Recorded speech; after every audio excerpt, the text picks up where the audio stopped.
Okay, we did Valentine's Day. Yeah, I want to talk about Valentine's Day. That's a pretty big event.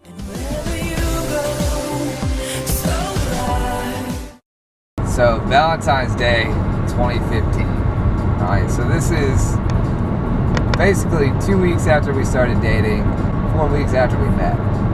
So that was kind of what prompted me asking you, you know, to be boyfriend, girlfriend, because I was like, I felt like it was kind of obvious we were going to be Valentine's. I wanted to ask you to be my Valentine, but I was like, that's going to kind of already prompt, do you want to be in a relationship? So I tackled that first, and then I gave it a couple days. I think you asked me to be your Valentine at Chipotle. Or that's what we talked about. I definitely asked you during the interview.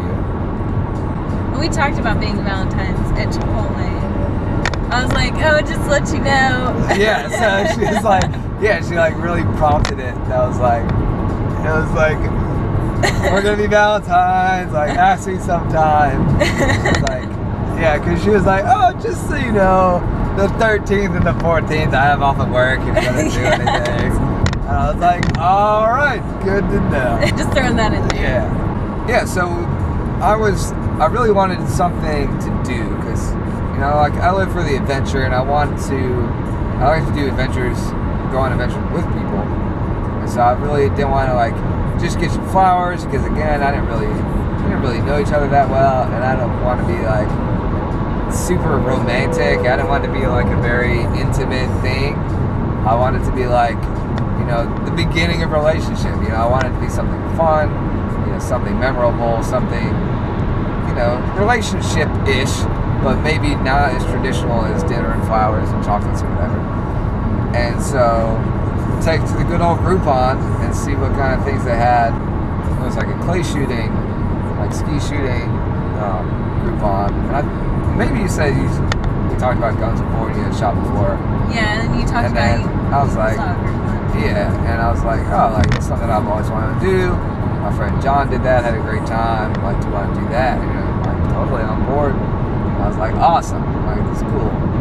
And then we also found like a horseback riding one, and thought that would be fun to do as well. So that way we kind of each got each other something, like an adventure or whatever. Call to make these horseback riding reservations, and they're completely booked.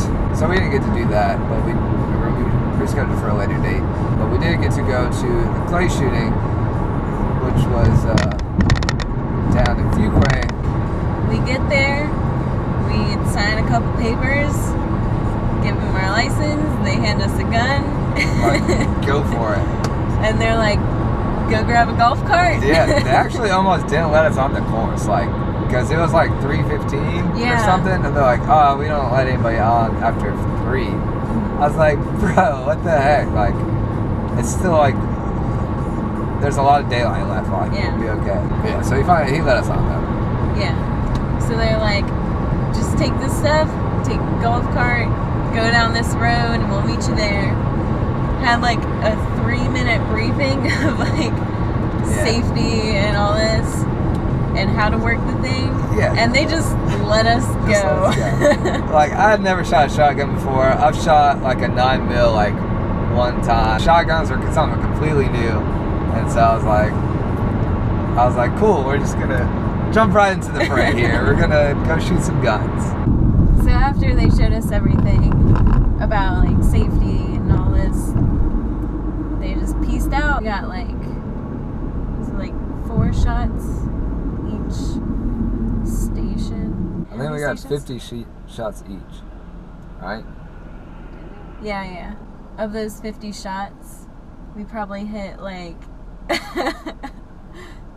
7 each, maybe. Which sounds really bad, but they were really hard. They were very hard. They were pretty far away, and because my friend John had done it before, like, not there, but somewhere else, and he was saying how there was like 6 per round or something, and they would hit like 4 or 5, and like in the last one, John hit all 6, which makes me think like that was hell of a lot easier, man, because there had to have been some people in his group who hadn't shot before, and like, dude, it wasn't exceptionally windy. or whatever. But it was difficult. Like the guy also didn't give us enough instructions on how to correct, where we're shooting, and I couldn't tell like if we're hitting in front of it, behind it. So it's very rewarding when we did hit it. Oh yeah. But it's few times that was.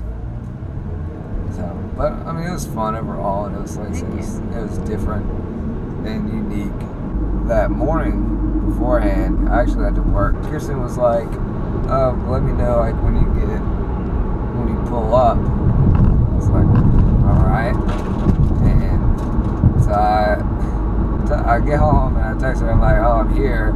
Is it safe to come inside?" She didn't say anything. I'm like, "Okay." I'm sitting out there like waiting. I'm like, I don't know, I'm just gonna go inside then. I go inside and I like go into the kitchen. I'm just kind of hanging out, expecting her to say something or come on down or something. Never did. So I go upstairs finally, and there's like a big sign on the door.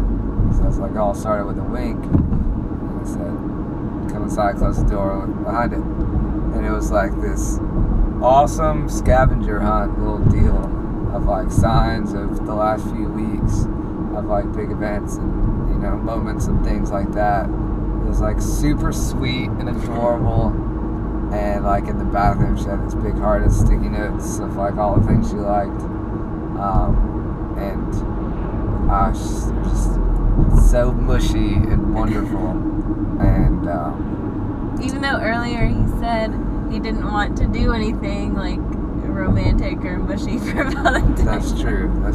Went around like the whole room, and it was like there's a bunch of signs, and then the last one was like on the closet, and opened up, and she was in there, and she like had a rose in her mouth, and it was like the sweetest little thing. It's just a sign that says like you finally found me, and it was so cute.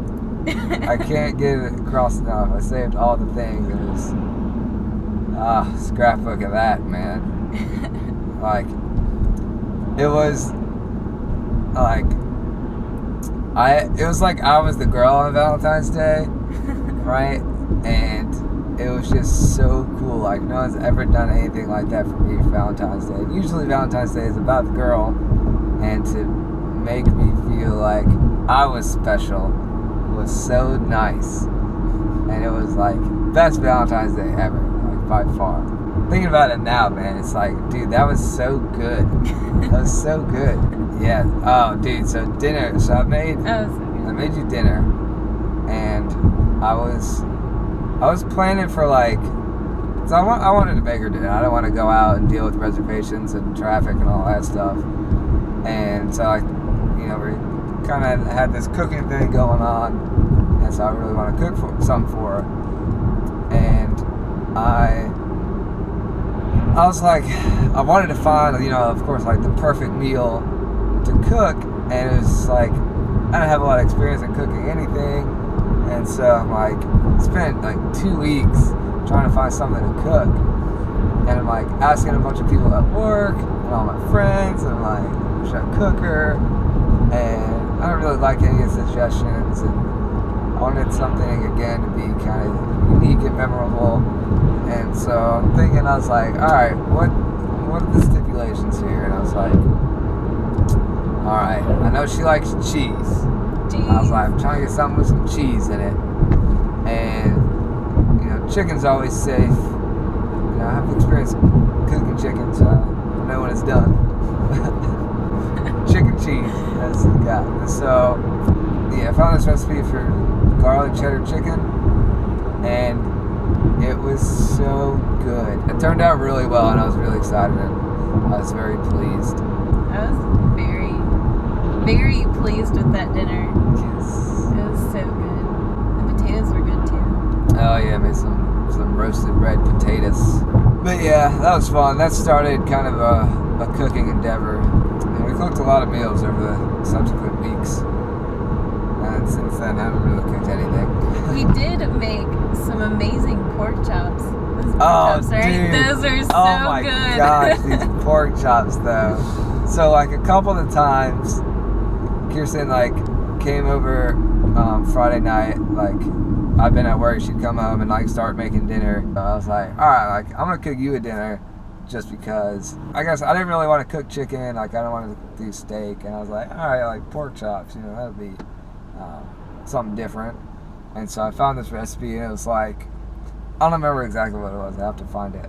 It was something like, it was like peppered, and it was like cayenne pepper, crushed red pepper, or something like that. And then I made butternut squash wrapped in bacon, right? But it was like sugar and cinnamon on the squash, and then you wrap it in bacon and bake it. I hadn't had butternut squash before, so I was like, I don't know.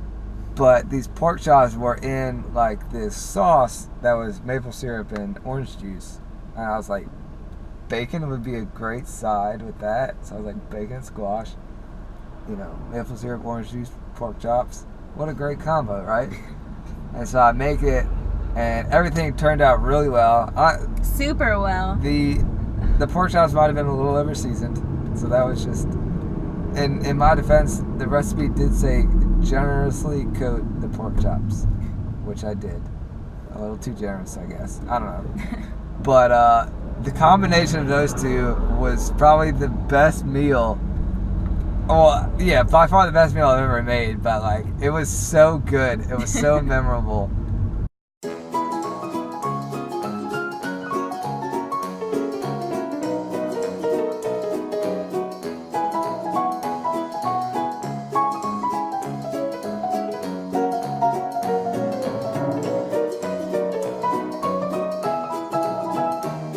So good. So good. So good.